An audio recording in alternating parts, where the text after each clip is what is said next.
I would like to hear your perspective on proactivity. How much is really too much? And as a part of an organization, we usually have a lot of operational work that we have to do, a lot of KPIs we need to meet. We have our families too. We have a whole system of life around us. So I would like you to share a little bit about your experiences on how being proactive in balanced way that we can keep as project managers doing our job in an excellent way and meeting expectations and everything, but also keeping the balance between our work. Because when we quit our jobs, when we finish a project, we leave and we have another life that is parallel to that.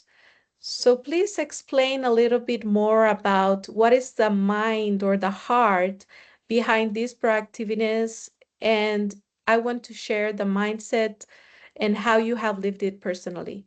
Thank you, Alejandra, for bringing that subject. I don't know if I'm the valid person to talk about the balance of proactive because I am also this, I have the same characteristics. I'm very proactive, and uh, my family, people around me, always complaining about that concept. But regarding the balance and the definition, I want to refer to the best definition of and the framework for proactive, which comes from Stephen Covey, from the 7 habits of effective people. So in one of the habits, I think the first one, the Stephen Covey mentioned being proactive. And to define how proactive people act, Stephen Covey introduced a circle of concern. So Stephen Covey mentioned that every people have a circle of concern, and in that circle of concern, you may affect on some of those concerns. You may control some of those concerns, but you cannot control some of other concerns. So the circle that is under your control will be the circle of impact. For proactive people, the circle of impact uh, is the share of the circle of impact is the majority, but there may be some spaces that you cannot control. But for reactive people, it is opposite. So the circle of impact is uh, small, and the most share will go to the circle of concern, the other one which is not in the control of the person. So we we as proactive people, we want to larger and larger the circle of impact. But after several years, and I had several challenges with several people, specifically my family, I found out that I have to work on those subjects which, if I leave them, I will, I may expect a huge impact. So I have to focus on those. But there are some circumstances, there are some instances that if you leave them, you may not get large or specific impact. So I would say, let them go. So don't bother others. Something will happen. And if it happens, it won't be a huge mistake. So it is, I would say, Alejandra, it is the same as the parenting. As parents, you should not be proactive in every situation. Sometimes you have to let your children to do some mistakes and to see the consequences. But if you want to be proactive in that situation, you will protect them, you will prevent them to do the mistakes. So I think you should see the consequences and the benefits you may gain by being proactive, and sometimes you should let the situation go because people learn based on that. Mhm. I don't know if I could describe it clearly. Yeah, you did that perfectly. It's so relatable, you know. Like, I think that's why we have like different kind of people, you know, introverts, extroverts within the Yeah. companies, you know, within the family. Even Adizas, I think he mentioned some concept that you have to have balance of different type of people, just not to have everyone too proactive, you know, because maybe then the scope creep, the classical scope creep could come, you know, in every project, in every, you know, family occasion or like personal activity, and also talking about doing a little bit too much. How do you feel about changing what the project is and what we bring with the project, that we are not only meeting uh, the expectations of the stakeholders, but also we are exceeding what they are expecting, or exceeding the value? What do you think about that? Actually, it is a bit challenging, still challenging for me Yeah. because we had lots of discussions Mhm, regarding the exceeding value, and mhm, I still think I still don't know if exceeding the value is a good one or not a good one. Although we mentioned that if you want to exceed the value, you need to go through the change process to see that you are not you won't have a scope creep have a scope creep or uh, sometimes delaying the project because it depends what is the value in the perspective of stakeholders when you are talking about exceeding value. uh, I would say sometimes it may work, but sometimes it doesn't work. I had several mhm, instances in organization that people wanted to exceed the value and they did something, but the manager didn't expect that, mhm, and the manager mentioned, "I didn't want that. I just wanted uh, enough. I just mhm, wanted in the lowest level because of some rationale." So I mhm, would say if we are mentioning meet or exceed value, it doesn't mean that you have to exceed the mhm, value. You can put that in your, uh, you can consider that as an alternative, as an option, but I think you need to check every dimension to see if it's worth it or not. mhm. Okay, thank you so much. I actually remember the part when we were working on PMBOK, and you were the one that provide more examples on tangible and intangible benefits. Yeah. And I think that's really important for everyone to understand that, as you mentioned, we have to choose what's suitable for the company. Could you also elaborate more on that? How do you see the division between tangible and intangible benefits? Yeah, yeah. We have different kinds of benefits. For example, the tangible one could be the money you want to get profit. You want to reduce the pollution. So you can see those, but in the tangible one, you may want to gain reputation. So you may want to get the goodwill. You want to just have enjoy an experience. So even though it is intangible, you need to quantify that if you want some satisfaction from your customer. So I would say uh, you want to initiate some project because you want to gain profit, but it is not always about the profit. So not always value is equal to profit. And yes, as you mentioned, we had several discussions Mhm, regarding that the value is not always mhm, equal profit. Sometimes value is about the goodwill. Sometimes value about the reputation. Sometimes value is about the satisfaction. So we need to consider what is the value, and value is different from different perspective. Even you should know that some stakeholder may consider some value positive and benefit, but some other stakeholders may consider those this benefit or this value. So I think we need to consider all these aspects when we are talking about value. Thank you so much, Rouzbeh, for these great perspectives, and Gabriele for your contributions.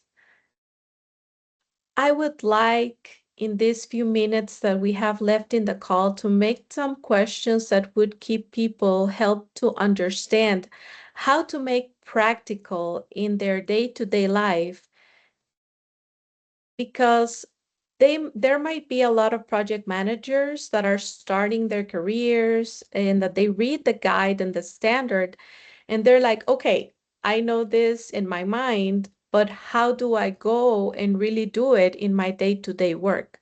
So I would like, that would be a great thing if you could recommend maybe to these new project managers that are starting off their careers, that they are studying even project management.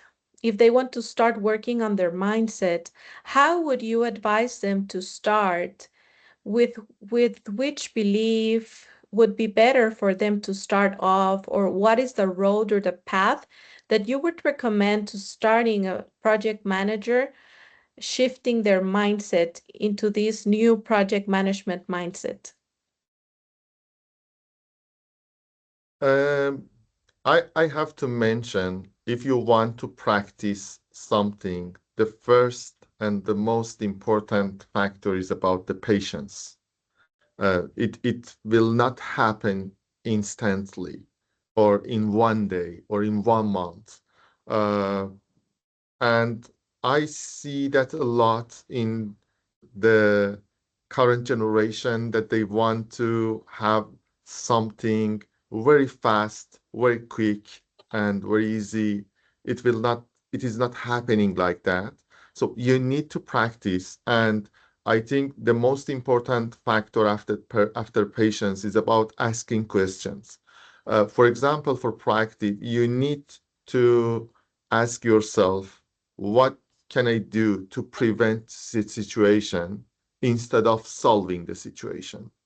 So, when you want to have a proactive mindset, you need to think about preventing the situation before solving the situation. I know we need to solve the situation, and this should be some sort of skills that you may need to have in different situations. But if you faced some situation, you may face it again. So what would you do to prevent it again? So the first of all, regarding the mindset, it's about the prevention. The second one is about own own the consequence of your work, and don't look for uh, don't look for, what should I say, uh, some reasons that are not related to you, to say it is because of the other person faults, it is because of the environment. Own your decisions. That would help you to grow, because the persons uh, who doesn't own the decisions, they will not grow, they will not learn.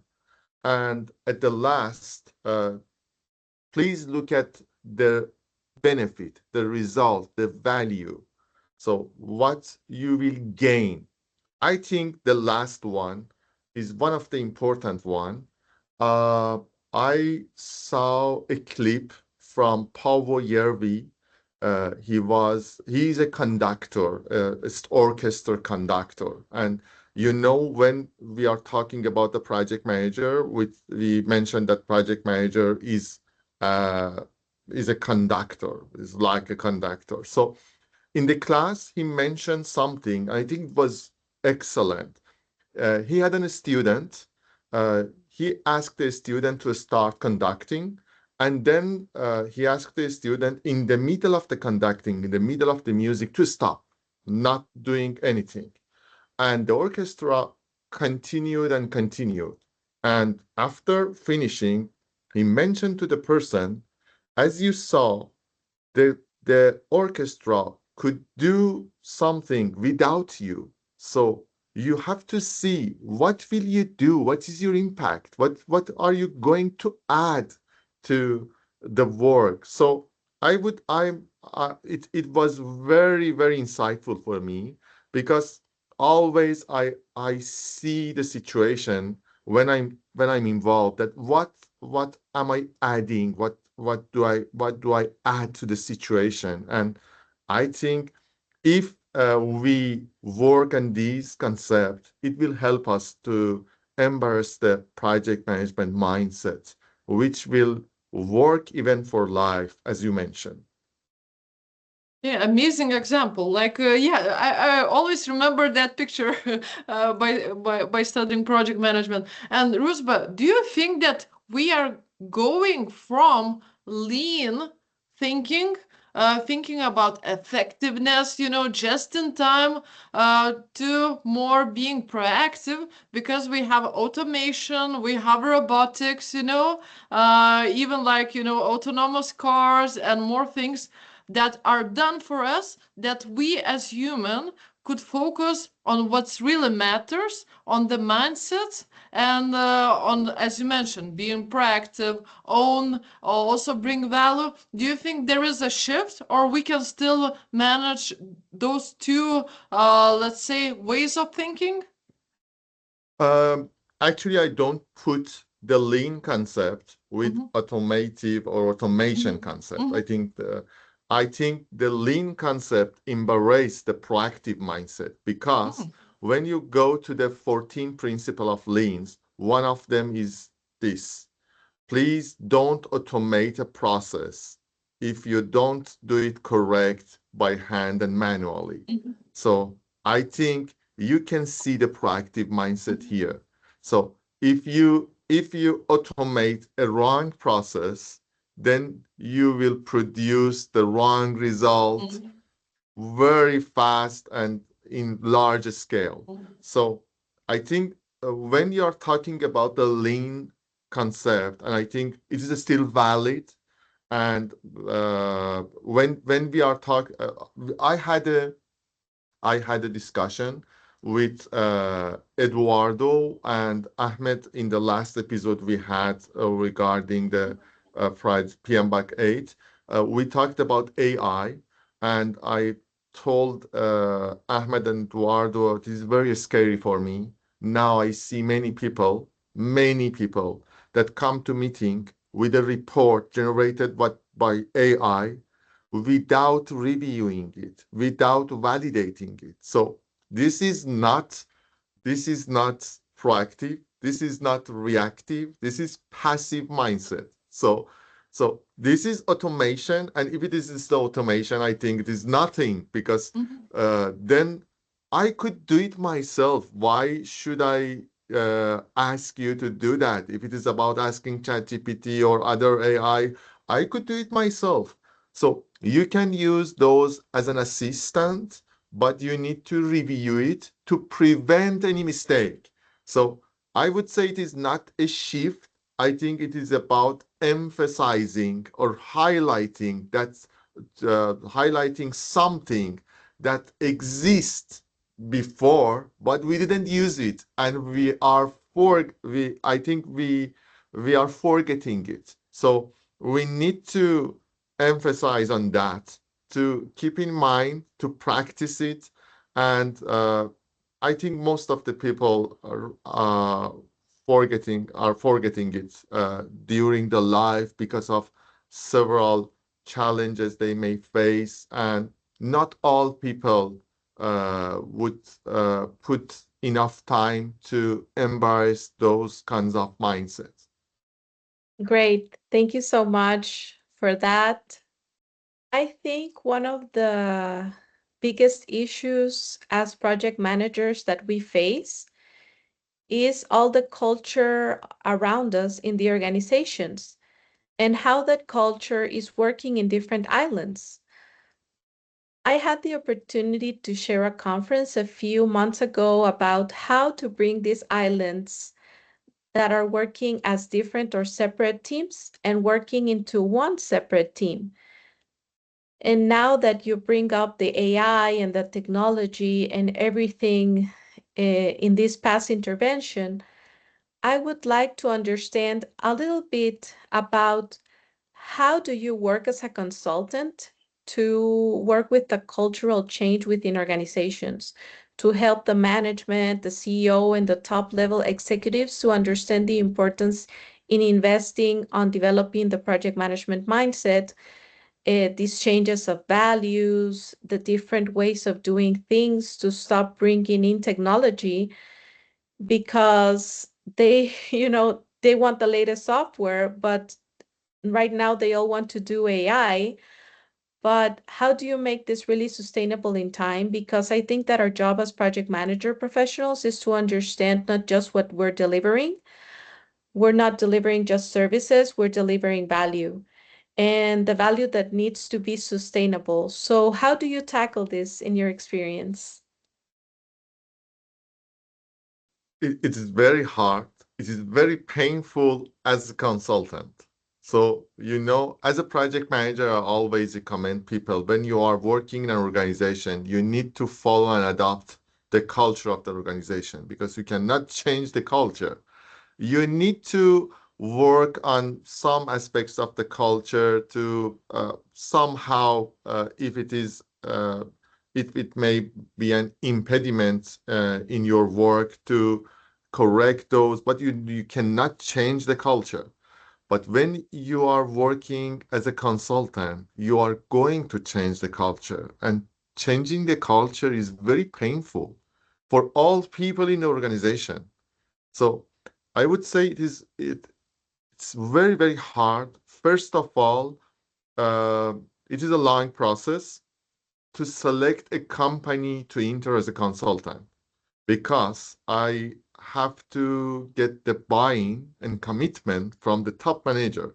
So I had several instances that I couldn't come to an agreement to the CEO regarding the cultural change, and then I decided not to enter to that organization.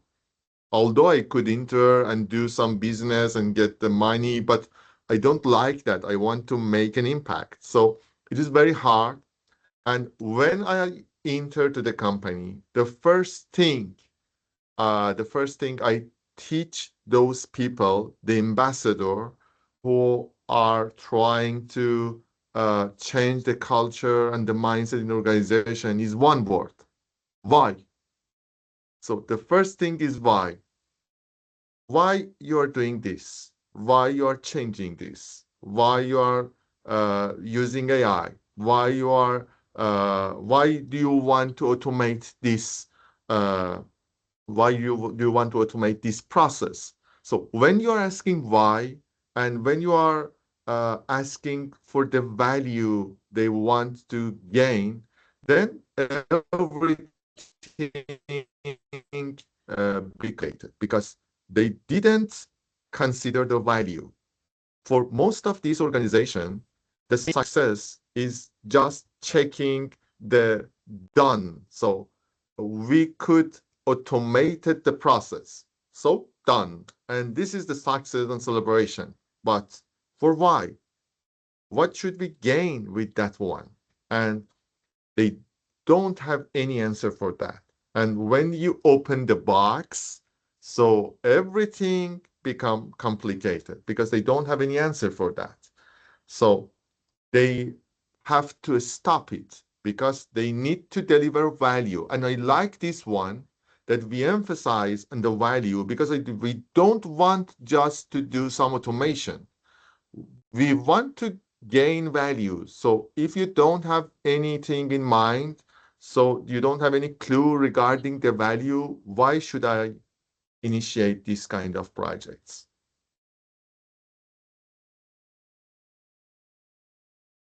Thank you so much. I love the answer and I love to explore and ask the why because it helps us understand the motives and the end the real thing behind. It's really interesting. Thank you so much. You're welcome. People usually have the answer about how and what, but they don't have answer Yes. about the why and what they will gain or what will be the value and benefits. Yeah. Yes. Thank you so much, Rouzbeh. Like what I really love about you that you're so proficient and such a superstar on project management technical Oh skills, my God. but also you're so good at change management skills, which is core, if making impact. And also that you have such a high standards, as a person. So this is amazing. It's not like every person is having that. So I'm just again really happy to know you. I'm really happy that we had this opportunity because I think you are one of the kind for me personally. So it's really nice to hear what you say and how much knowledge you bring to the table. So just for the conclusion, maybe Alejandra, you could ask our typical question.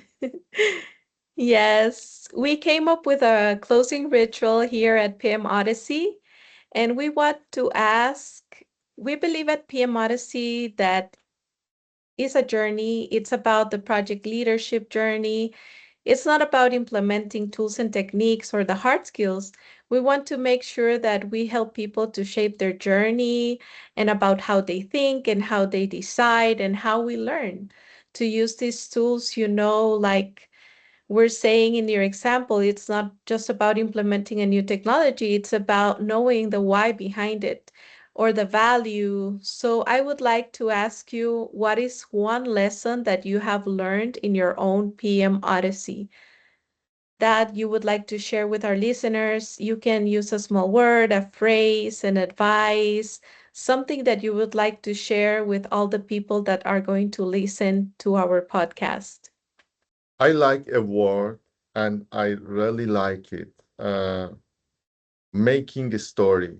I think the whole project management journey, and I think what the professional project manager loves is about creating a story. So I think project managers love to make stories. So that's why they initiate new projects. So what I learned is about making stories.